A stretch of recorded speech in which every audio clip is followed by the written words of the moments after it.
प्यारे बच्चों, electromagnetic physics के इलेक्ट्रोमैग्नेटिक थ्योरी के तीसरे लेक्चर में आज हम लोग कुछ अलग बेसिक कॉन्सेप्ट्स के बारे में पढ़ेंगे जो छोटे छोटे होंगे और 3 अलग अलग रीजन से होंगे। जैसे एक होगा आपका ईएमएफ, इलेक्ट्रोमोटिव फोर्स, विद्युत वाहक बल जिसे हिंदी में बोलते हैं। दूसरा डाइलेक्ट्रिक के बारे में, जो यहाँ पर आपके यूज होते हैं डिस्प्लेसमेंट वेक्टर, पोलराइजेशन वेक्टर। और तीसरा है मैग्नेटिक इंडक्शन वेक्टर और इंटेंसिटी ऑफ मैग्नेटिक फील्ड। और ये तीनों चीज़ पढ़ने के बाद फिर आज का लेक्चर हम ब्रेक कर देंगे और फिर मेन कोर्स में हम लोग एंट्री करेंगे नेक्स्ट लेक्चर से। तो सबसे पहले हम देख लें, हमने कहा था कि हम बेसिक कॉन्सेप्ट्स में ऐसी चीज़ें पढ़ाएंगे कि जिनके मैथमेटिकल टर्म्स अगर हम लिख देंगे तो आपको पता होना चाहिए कि ये मैथमेटिकल टर्म ये फिजिकल क्वांटिटी को रिप्रेजेंट कर रहा है। जैसे सबसे पहले हम पढ़ें ईएमएफ। ये आज का लेक्चर 3rd है। ईएमएफ इलेक्ट्रोमोटिव फोर्स, ईएमएफ विद्युत वाहक बल। ठीक है, तो ये सबको पता है, इंटरमीडिएट से ही पता है कि ईएमएफ क्या होता है। कि किसी सेल को अगर हम सर्किट से जोड़ेंगे तो उसमें करंट फ्लो करेगी। सेल में क्या होता है हमने 2 बताया है, एक पॉजिटिव टर्मिनल एक नेगेटिव टर्मिनल, इनको इलेक्ट्रोड्स बोलते हैं। और एक सॉल्यूशन में होते हैं जिनको इलेक्ट्रोलाइट बोलते हैं। अब करंट फ्लो कर रही है सेल के कारण, इसका मतलब ये हुआ कि इलेक्ट्रॉन चल रहा है, चार्ज चल रहा है। तो ईएमएफ डिफाइन होता है कि पूरे सर्किट के एक राउंड सेल सहित इंक्लूडिंग सेल सर्किट में एक राउंड यूनिट चार्ज को मूव कराने में, एकांक आवेश को घुमाने में जो वर्क डन होता है वही क्या कहलाता है, ईएमएफ, इलेक्ट्रोमोटिव फोर्स। सेल के साथ पूरे सर्किट में यूनिट चार्ज को, एकांक आवेश को मूव कराने में जो वर्क डन होता है that is known as EMF. ठीक है, तो ईएमएफ को हम ई से दिखाते हैं, so we can write it work upon charge. ठीक है, ये क्या है, work upon charge. Unit charge को हम एक राउंड पूरा घुमा रहे हैं, तो अगर इफ़ Q = 1 हो गया देन E क्या है, ये W के बराबर है।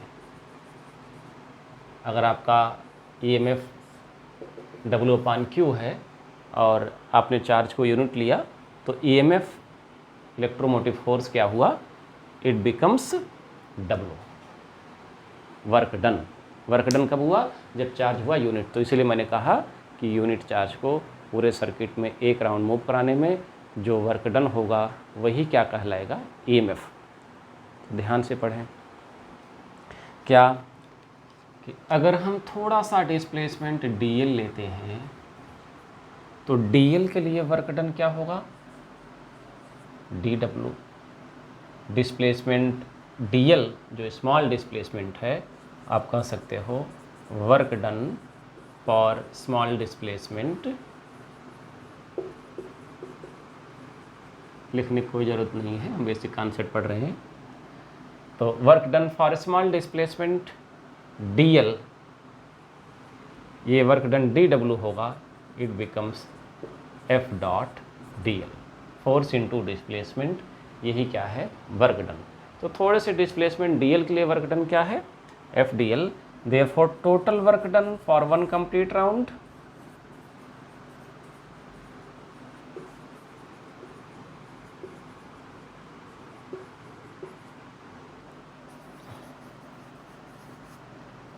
चार्ज को पूरा वर्क डन, एक पूरे कंप्लीट राउंड के लिए वर्क डन कितना हो जाएगा मूव कराने में चार्ज को, ये W होगा work done and it is integration dW।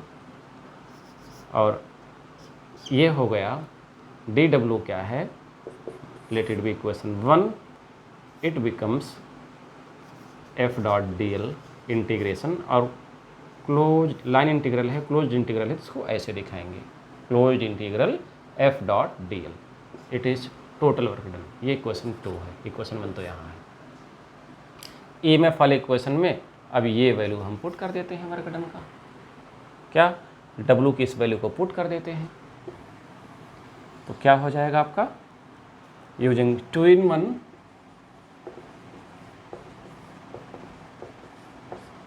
आपका इंड्यूस्ड ईएमएफ क्या हुआ, इंड्यूस्ड ईएमएफ क्या हो गया आपका, ये इक्वल टू डब्ल्यू की जगह पे closed integral F dot D L अपान क्यू है,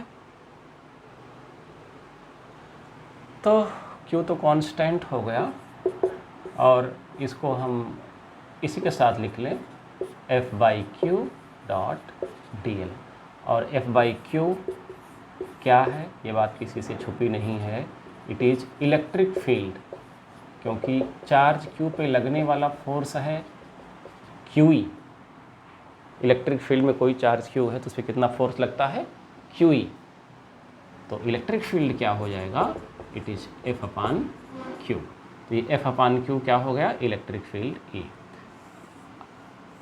तो मेरे कहने का मतलब ये हुआ कि अगर कहीं पर closed integral E dot D L लिखा हुआ है, जाने अनजाने में लिखा हुआ है, तो आप अब ये समझ जाएंगे कि ये और कुछ भी नहीं है बल्कि क्या है, इंड्यूस्ड ईएमएफ है, इलेक्ट्रोमोटिव फोर्स है, इट इज़ इलेक्ट्रोमोटिव फोर्स, कहीं भी लिखा मिल जाए closed integral E dot D L, तो ये हो गया इलेक्ट्रोमोटिव फोर्स। ओके, अब जैसे आप लोग पढ़ते हो Faraday's law of electromagnetic induction, तो उसमें ईएमएफ यूज होता है, क्या यूज है, बस 2 लाइन में हम यहाँ जिक्र कर दें, हालांकि इसको तो डिटेल में पढ़ा जाएगा, कि इंड्यूस्ड ईएमएफ जो होता है फैराडेज सेकंड लॉ है, ये rate of change of magnetic flux के बराबर होता है, this is induced EMF rate of change of magnetic flux φm। तो अगर हम इंड्यूस्ड ईएमएफ को ऐसे लिखें ई डॉट डी एल, और यहाँ minus D by D T लिखें, φm को क्या लिख सकते हैं, surface integral B dot D S, ये मैं प्रीवियस लेक्चर में बता चुका हूँ कि surface integral E dot D S electric flux, तो surface integral B dot D S magnetic flux. तो इस तरह से अगर आपको लिखा मिल गया कहीं पे, तो ये भी फैराडे सेकंड लॉ है, लेकिन ये इंटीग्रल फॉर्म में है, ठीक है, it is integral form of Faraday's law of electromagnetic induction. तो एक पड़ाव पार हुआ कि इलेक्ट्रोमोटिव फोर्स को हम कैसे मैथमेटिकली रिप्रेजेंट करेंगे, closed integral E dot D L. अब आए थोड़ा सा डिस्कस कर लिया जाए डाइलेक्ट्रिक के बारे में और डिस्प्लेसमेंट वेक्टर के बारे में। थोड़ी सी बात, आज मैथमेटिकल टूल का लास्ट लेक्चर होते हुए डाइलेक्ट्रिक, परावैद्युत जिसे शायद हिंदी में बोलते हैं, डाइलेक्ट्रिक क्या है, डाई आउट होना, डाई मतलब क्या, मर जाना, ठीक है। तो इलेक्ट्रिक फील्ड का मर जाना मतलब ऐसे मटेरियल जिनमें करंट फ्लो ना हो, ऐसे मटेरियल जिनमें करंट कंडक्शन पॉसिबल ना हो, उन मटेरियल को क्या बोलेंगे, dielectric. The materials in which current conduction is not possible are known as dielectrics. तो अब बात ये उठती है कि इंसुलेटर में भी करंट नहीं फ्लो होता है, इंसुलेटर में भी करंट कंडक्शन पॉसिबल नहीं है, तो डाइलेक्ट्रिक और इंसुलेटर में क्या अंतर है। देखो, डाइलेक्ट्रिक को हम पोलराइज कर सकते हैं, इंसुलेटर को पोलराइज नहीं कर सकते हैं। पोलराइज करना मतलब डाइपोल का आ जाना, पॉजिटिव नेगेटिव चार्जेस का आ जाना, यही तो पोलराइजेशन है। डाइपोल का आ जाना, डाइपोल जिसमें 2 चार्जेज होते हैं ना, एक प्लस क्यू और एक माइनस क्यू, थोड़े से डिस्टेंस 2l से सेपरेटेड होते हैं, तो ये सिस्टम क्या कहलाता है? डाइपोल। तो ऐसे मटेरियल जिनमें करंट कंडक्शन पॉसिबल नहीं है उन्हें बोलेंगे डाइलेक्ट्रिक। और ये डाइलेक्ट्रिक दो तरीके के होते हैं, एक होता है पोलर, एक होता है नॉन पोलर। क्या होता है? एक है पोलर डाइलेक्ट्रिक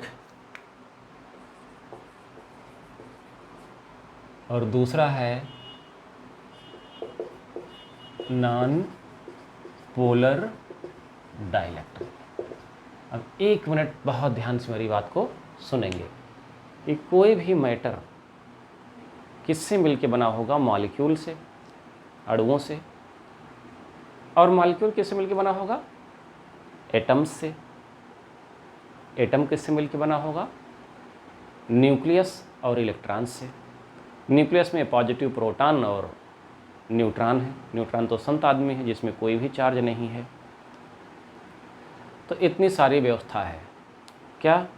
मटेरियल मॉलिक्यूल से, मॉलिक्यूल एटम से, एटम पॉजिटिव चार्जेस न्यूक्लियस और इलेक्ट्रॉन से। तो किसी भी मटेरियल में हम डाइलेक्ट्रिक की बात कर रहे हैं, ढेर सारे एटम्स होंगे तो ढेर सारे पॉजिटिव न्यूक्लियाई होंगे और उनके अराउंड ढेर सारे इलेक्ट्रॉन्स डिफरेंट ऑर्बिट में रिवॉल्व कर रहे होंगे, क्योंकि इलेक्ट्रॉन्स क्या होते हैं? ये पॉजिटिव न्यूक्लियस के चारों तरफ रिवॉल्व करते रहते हैं। तो हर एटम का अपना अपना पॉजिटिव चार्ज, अपना अपना न्यूक्लियस हो गया और सबके अपने अपने इलेक्ट्रॉन हो गए। जितना पॉजिटिव चार्ज न्यूक्लियस पे उतना ही नेगेटिव चार्ज इलेक्ट्रॉन पे, इसीलिए एटम क्या होता है? न्यूट्रल होता है। जितना पॉजिटिव चार्ज न्यूक्लियस पे उतना ही नेगेटिव चार्ज इलेक्ट्रॉन पे, इसीलिए एटम हो गया न्यूट्रल। ओके, अगली बात। तो इस तरह से डाइलेक्ट्रिक मटेरियल में एक सिस्टम ऑफ पॉजिटिव चार्जेज हो गया, सबके न्यूक्लियस का एक system, system of all the nuclei, system of positive charges. और एक हो जाएगा सिस्टम ऑफ ऑल इलेक्ट्रॉन्स, सारे नेगेटिव चार्जेस का सिस्टम। एक सिस्टम हो गया पॉजिटिव चार्जेस का सिस्टम और एक हो गया सारे नेगेटिव चार्जेस का सिस्टम। तो अगर एक एटम, एक मटेरियल, एक पार्टिकल होता है, एक पार्टिकल, सिंगल पार्टिकल होता है, मटेरियल नहीं, तो हम उसका क्या निकालते हैं? मास। और जब ढेर सारे पार्टिकल्स होते हैं तो क्या निकालते हैं? Centre of mass, centre of gravity. तो यहाँ ढेर सारे पॉजिटिव चार्जेज हैं, मतलब ढेर सारे न्यूक्लियस हैं, तो एक centre of gravity in positive charges या इन न्यूक्लियाई, इन नाभिकों का हो जाएगा। और एक सेंटर ऑफ ग्रेविटी क्या हो जाएगा? इन इलेक्ट्रॉन्स का, इन नेगेटिव चार्जेस का। इन दोनों के अलग अलग होंगे। देखो, चार्ज तो न्यूक्लियस और इलेक्ट्रॉन पे बराबर है, लेकिन मासेज अलग अलग है। प्रोटॉन का मास आपने पढ़ा है कि लगभग 1836 times greater then mass of electron. ठीक है। तो अगर संयोग बस जहाँ पर पॉजिटिव चार्जेस का सेंटर ऑफ ग्रेविटी पड़ रहा है, वहीं पर नेगेटिव चार्जेस का भी सेंटर ऑफ ग्रेविटी पड़ रहा है, यहीं पे प्लस क्यू पड़ रहा है, यहीं पर माइनस क्यू पड़ रहा है, तो इसमें डाइपोल नहीं बनेगा। डाइपोल नहीं बनेगा तो कोई भी पोलरिटी नहीं आएगी। तो ऐसे मॉलिक्यूल को क्या बोलोगे? Non polar molecule. अगर डाइपोल बनता तो पोलरिटी आ जाती। तो जब centre of gravity of positive charges, मतलब सारे सेंटर ऑफ ग्रेविटी ऑफ सारे न्यूक्लियस के, और centre of gravity of negative charges, सारे इलेक्ट्रॉन के सेंटर ऑफ ग्रेविटी, दोनों कोइंसाइड कर जाएंगे, ओवरलैप कर जाएंगे, तो डाइपोल नहीं बनेगा। और ऐसे मॉलिक्यूल को बोलोगे नॉन पोलर मॉलिक्यूल्स। और इन मॉलिक्यूल से मिलके जो डाइलेक्ट्रिक बनेगी उसे क्या बोलोगे? Non polar dielectric. ठीक है, जैसे H2, N2, O2, ये सब क्या है? Non polar dielectrics. लेकिन अगर यही संयोग बस क्या हो जाए, ये कोइंसाइड ना करें, तो प्लस क्यू थोड़ा सा यहाँ हो जाए, प्लस क्यू मतलब सारे न्यूक्लियस के चार्जेस, और माइनस क्यू थोड़ा यहाँ हो जाए, तब तो डाइपोल बन गया।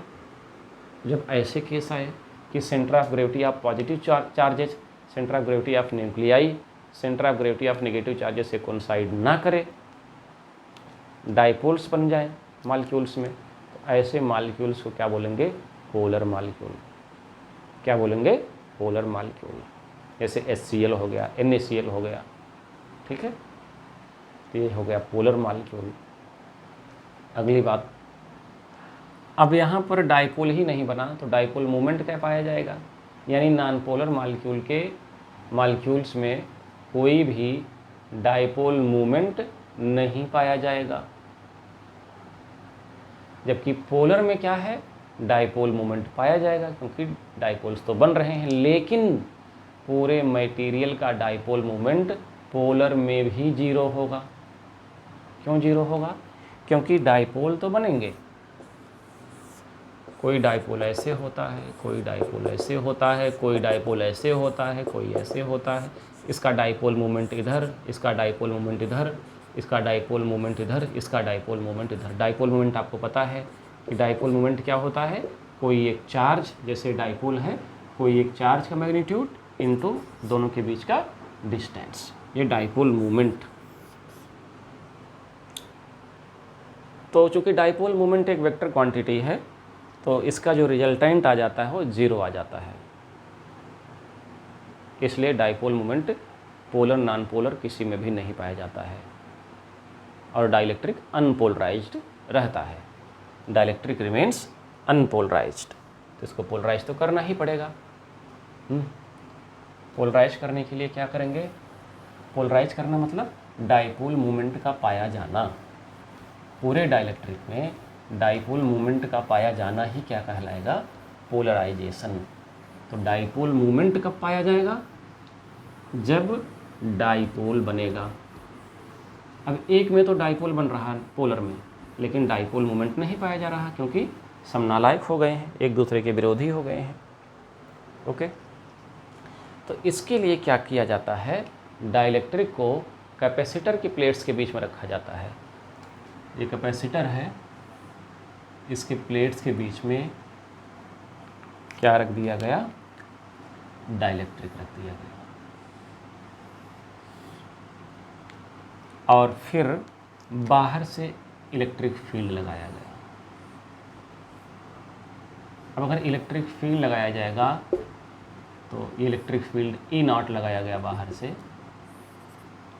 तो इससे क्या होगा? इलेक्ट्रिक फील्ड लगाने से इस प्लेट पर पॉजिटिव चार्जेज आ जाते हैं, इस पर क्या आ जाते हैं? नेगेटिव चार्जेज आ जाते हैं। अब अगर पोलर या नॉन पोलर है, दोनों ही केसेज में ये इलेक्ट्रिक फील्ड जब काम करेगी, तो नॉन पोलर अगर है तो उसमें पॉजिटिव नेगेटिव चार्जेज कोइंसाइड किए हुए हैं, तो आपको पता है कि इलेक्ट्रिक फील्ड E में चार्ज Q पे कितना फोर्स लगता है? F = QE। तो ये जो Q चार्ज है, इस पर E0 इलेक्ट्रिक फील्ड में क्या लगेगा? F = QE0। ये इधर जाएगा। इधर क्यों जाएगा?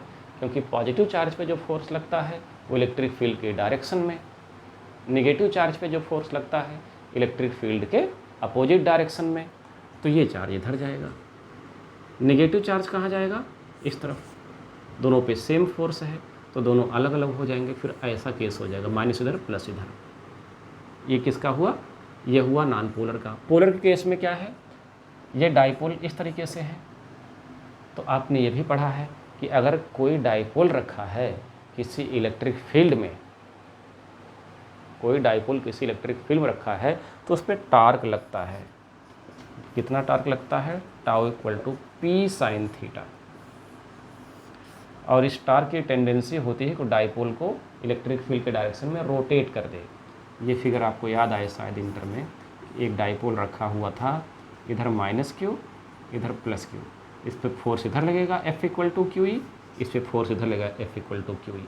इससे ये रोटेट कर जाएगा और टार्क लगेगा। कितना टार्क लगेगा? रोटेट, ये इतना P sin θ। तो इस टार्क के लगने से, चूँकि ये इधर खींच रहा है, ये इधर खींच रहा है, ऐसे रोटेट कर जाएगा, तो ये ऐसे हो जाएगा, इलेक्ट्रिक फील्ड के डायरेक्शन में हो जाएगा। ठीक है, तो नॉन पोलर में डाइपोल रोटेट कर जाएगा, और पोलर में डाइपोल रोटेट कर जाएगा और नॉन पोलर में डाइपोल बन जाएगा इलेक्ट्रिक फील्ड लगाने से। तो हर केस में ये फिगर आपको मिलेगा।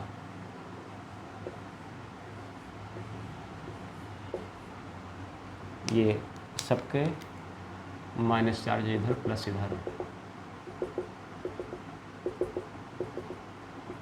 अब सब में डाइपोल बन गया, क्योंकि जो कोइंसाइड कर रहे थे उन पे खिंचाव इधर उधर हो गए और जो डाइपोल थे पोलर में वो रोटेट कर गए। ठीक है, तो लास्ट में इसके इस सरफेस पे माइनस चार्जेज आ जाएंगे और इसके इस सरफेस पे क्या आ जाएंगे, प्लस चार्जेस। लास्ट में क्या बचेगा, इधर प्लस। ये लाइन दिख रही, लाइन नहीं, ये सरफेस है, ये सरफेस है। ठीक है, जैसे ये एक डिब्बा मेरे पास है, ये मैं बता दूं आपको, ये सरफेस है। अब हम बोर्ड पे 2D है तो ऐसे इसको दिखा नहीं पाएंगे, ये ऐसे रखा हुआ है इस तरीके से, ये सरफेस है और ऐसे सामने ये रखा हुआ है, ये आपको दिख रहा है। इधर की थिकनेस नहीं दिख रही है, तो ये लाइन नहीं है, सरफेस है। तो इस पे जो चार्जेस आते हैं, देखो एक तो डाइलेक्ट्रिक कैपेसिटर की प्लेट्स पे चार्ज आया इलेक्ट्रिक फील्ड लगाने से। जो कैपेसिटर की प्लेट पे चार्ज आता है इलेक्ट्रिक फील्ड लगाने से, उसको बोलते हैं फ्री चार्ज। क्या बोलते हैं, free charge, it is Q. ठीक, और अगर हमको सरफेस चार्ज डेंसिटी निकालना हो फ्री चार्ज का, surface charge density free charge का सिग्मा क्या होगा, फ्री चार्ज अपान एरिया। सरफेस चार्ज डेंसिटी यही तो होता है, चाहे बोलो सरफेस चार्ज डेंसिटी और चाहे बोलो चार्ज पर यूनिट एरिया, बात तो एक ही हुई। आइदर सरफेस चार्ज डेंसिटी और चार्ज पर यूनिट एरिया। अगली बात, ऐसे ही जो इस पे चार्ज होता है डाइलेक्ट्रिक के सरफेस पे, ये पहले नहीं होता है। पहले कहाँ था, पहले कोई चार्ज नहीं इसके सरफेस पे, यहाँ भी डाइलेक्ट्रिक है, लेकिन जब इलेक्ट्रिक फील्ड बाहर से लगाया तो चार्ज आया, यानी ये इंड्यूस हुआ। तो इसको क्या बोलते हैं, इंड्यूस्ड चार्ज।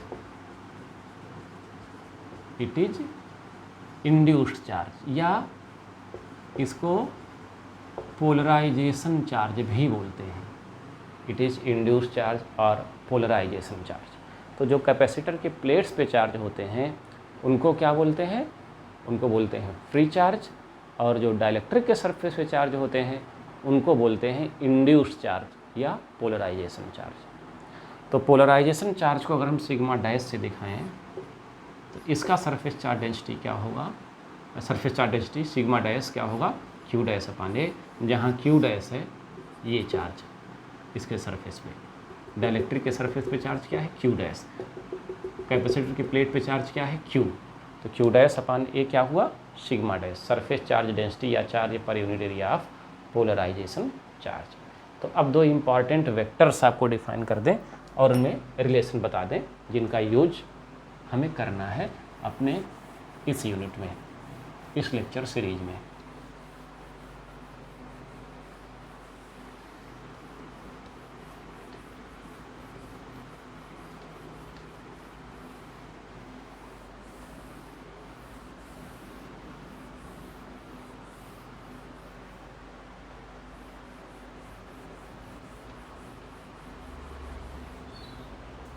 चलिए, तो ये जो कैपेसिटर के प्लेट पे चार्ज होते हैं, ये चार्ज पर यूनिट एरिया ये कहलाता है डिस्प्लेसमेंट वेक्टर। क्या कहलाएगा, डिस्प्लेसमेंट वेक्टर डी। तो डी क्या हुआ, सरफेस चार्ज डेंसिटी ऑफ किसका, surface charge density of free charge. Capacitor के प्लेट पे जो चार्ज होता है सरफेस चार्ज डेंसिटी क्या, सिग्मा। तो इट इज सिग्मा, और यही क्या है, क्यू अपान ए। तो surface charge density of free charge is known as displacement vector. ऐसे ही कैपेसिटर डाइलेक्ट्रिक के सरफेस पे जो चार्ज होता है इंड्यूस्ड चार्ज, उसकी सरफेस चार्ज डेंसिटी या चार्ज पर यूनिट एरिया क्या कहलाता है, पोलराइजेशन वेक्टर पी। तो पी क्या हुआ, सिग्मा डैश। सिग्मा डैश से भी दिखाते हैं, सिग्मा पी से भी दिखाते हैं, इट इज़ पोलराइजेशन चार्ज। ठीक है, और पी इक्वल टू क्या हुआ, Q dash upon A. So surface charge density of polarization charge or induced charge is known as polarization vector और surface charge density of किसका free charge is known as displacement vector. और एक मुद्दे की बात और कि आपने बाहर से E0 फील्ड लगाया, ठीक, ये चार्जेज अपने आप आ गए, लेकिन ये फ्री चार्ज के अपोजिट है, ये चार्जेज इंड्यूस्ड हैं, तो ये एक फील्ड और देते हैं E डैश। तो जो रिजल्टेंट फील्ड है E0 तो आपने लगाया था, लेकिन E डैश उसमें से अब माइनस होगी। तो रिजल्टेंट फील्ड, कौन सी फील्ड, इलेक्ट्रिक फील्ड की बात हम लोग कर रहे हैं। रिजल्टेंट इलेक्ट्रिक फील्ड क्या हो जाएगी, it is E0 minus E dash. ये इलेक्ट्रिक फील्ड है, E0 माइनस E डैश। और आपने पढ़ा है कि जो रिजल्टेंट इलेक्ट्रिक फील्ड होती है डाइलेक्ट्रिक रखने के बाद क्या होती है, सिग्मा अपान एप्सिलॉन होती है। डाइलेक्ट्रिक ना रखने पे सिग्मा अपान एप्सिलॉन नॉट जो कि E0 है, और डाइलेक्ट्रिक रखने पे क्या है, सिग्मा अपान एप्सिलॉन है। तो ये इलेक्ट्रिक फील्ड जो कि सिग्मा क्या है, इट इज़ D, तो रिजल्टेंट इलेक्ट्रिक फील्ड E क्या हो जाएगा, D अपान एप्सिलॉन, या D क्या हुआ, एप्सिलॉन E। ये रिलेशन आपका बार बार यूज होगा, D equal to epsilon E, जहाँ D क्या है, D इज डिस्प्लेसमेंट वेक्टर। अब अगली बात, पोलराइजेशन वेक्टर और रिजल्टेंट इलेक्ट्रिक फील्ड, इसमें क्या रिलेशन है। तो हमने कहा कि ये E क्या है, E0 माइनस E डैश। ध्यान दो मेरी बात को, E0 क्या है, इसको ना रखे होते तो इलेक्ट्रिक फील्ड क्या थी, E0 थी। तब कितनी इलेक्ट्रिक फील्ड थी, E0 थी, और वो तब क्या होती, sigma upon epsilon not. Dielectric रखा गया तो एप्सिलॉन यूज होगा, परमिटिविटी ऑफ मीडियम। डाइलेक्ट्रिक नहीं रखा गया तो epsilon not, permittivity of free space. अब ये जो इंड्यूस्ड फील्ड है, ये किसके कारण है, इंड्यूस्ड चार्जेस का, तो इसकी फील्ड क्या हो जाएगी, E dash sigma dash upon epsilon not. तो इसको और कैसे लिख सकते हो, sigma minus sigma dash upon epsilon not. ये इधर आया E, epsilon naught E sigma minus sigma dash, और सिग्मा क्या है, अभी यहीं लिखा था डिस्प्लेसमेंट वेक्टर। सिग्मा डैश क्या है, पोलराइजेशन वेक्टर। तो epsilon naught E equal to, it is displacement vector minus polarisation vector. और इसी को जब रीअरेंज करोगे इक्वेशन को, तो ये आता है D equal to epsilon naught E plus E। तो एक रिलेशन आपको ये भी याद होना चाहिए। तो दो आपको नए वेक्टर मिले, एक डिस्प्लेसमेंट वेक्टर जो कैपेसिटर के प्लेट्स पे जो चार्जेज हैं फ्री चार्जेज, वो free charge per unit area displacement vector कहलाता है, और जो सरफेस पे हैं डाइलेक्ट्रिक के, उन चार्ज के कारण, कौन से चार्जेज, जो इंड्यूस्ड चार्जेज होते हैं, उनका चार्ज पर यूनिट एरिया या सरफेस चार्ज डेंसिटी क्या कहलाएगा, polarisation vector. Resultant electric field फिर क्या होगी, E0 आपने लगाया था, E डैश माइनस हुआ जो कि इंड्यूस्ड चार्जेस से है, तो resultant electric field E0 minus E dash. फार्मूले से हम कैसे निकालते हैं, ये आपने पढ़ा भी है। इलेक्ट्रिक फील्ड डायरेक्ट रखने के बाद क्या है, ये सिग्मा अपान एप्सिलॉन होता है, ये इंटरमीडिएट की बात है, और चूँकि सिग्मा D है तो D upon epsilon, D equal to epsilon E। एक तरीका तो ये हुआ D और E में। दूसरा, इस इक्वेशन से भी हम निकाल सकते हैं कि जब E0 कब है, जो फील्ड बाहर से लगाई गई, तो डाइलेक्ट्रिक ना होता तब भी ये फील्ड रहती, रहने पे तो घट गया। तो ये सिग्मा अपान एप्सिलॉन नॉट, और ये जो इलेक्ट्रिक फील्ड है ये केवल इंड्यूस्ड चार्ज के कारण है, E डैश, तो ये sigma dash upon epsilon not होगा। इसको ऐसे सॉल्व करेंगे तो हमारे पास एक रिलेशन और आया, D equal to epsilon naught E। अब 2 मिनट हम लोग चलते हैं मैग्नेटोस्टैटिक्स में, क्योंकि जैसे यहाँ पर है क्या D और E, वैसे वहाँ पर होता है B और H। बस 2 मिनट की बात है, तो इसको हम बीच में ही मैनेज कर लेते हैं, बोर्ड ना रफ करते हुए। क्या B और H, आपने पढ़ा है एक B और एक H। ये B होता है मैग्नेटिक इंडक्शन और H है नेचुरल मैग्नेटिक फील्ड या intensity of magnetic field. B है मैग्नेटिक इंडक्शन वेक्टर और H क्या है, इंटेंसिटी ऑफ मैग्नेटिक फील्ड। होता क्या है, आपने देखा भी है कि अगर कोई मैग्नेट है, इसके पास एक आयरन का पीस ले आइए, लगे रहने दीजिए कुछ देर, और कुछ देर लगे रहने के बाद उस आयरन के पीस को हटा लीजिए। अब इस मैग्नेट को हटा लीजिए। इस आयरन के पीस में आप क्या देखोगे कि अगर इसके पास कोई दूसरा आयरन का पीस ले आओगे तो ये आयरन का पीस उस दूसरे आयरन के पीस को अट्रैक्ट करता है, यानी ये या रिपेल करता है, तो अट्रैक्ट करेगा। तो यानी ये क्या करेगा, ये भी मैग्नेट की तरह व्यवहार करने लगा। पहले नहीं था, मैग्नेट में लगाने के बाद इसके अंदर एक चेंज आया, यानी इसमें भी मैग्नेटिक फील्ड आ गई। तो इस आयरन के पीस में जो मैग्नेटिक फील्ड आया वो कहलाया मैग्नेटिक इंडक्शन। इंडक्शन मतलब कि जो पहले ना हो, किसी से प्रेरित होके आ जाए। ठीक है, तो ये मैग्नेटिक इंडक्शन वेक्टर, तो इसकी जो मैग्नेटिक फील्ड होगी वो क्या कहलाएगी, B, magnetic induction vector B. और जो मैग्नेट की नेचुरल मैग्नेटिक फील्ड है वो क्या कहलाएगा, एच।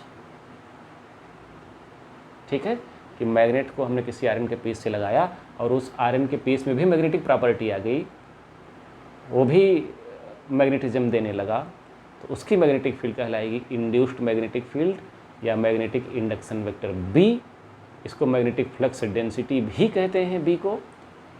और जो मैग्नेट की नेचुरल मैग्नेटिक फील्ड है वो है एच या इंटेंसिटी ऑफ मैग्नेटिक फील्ड।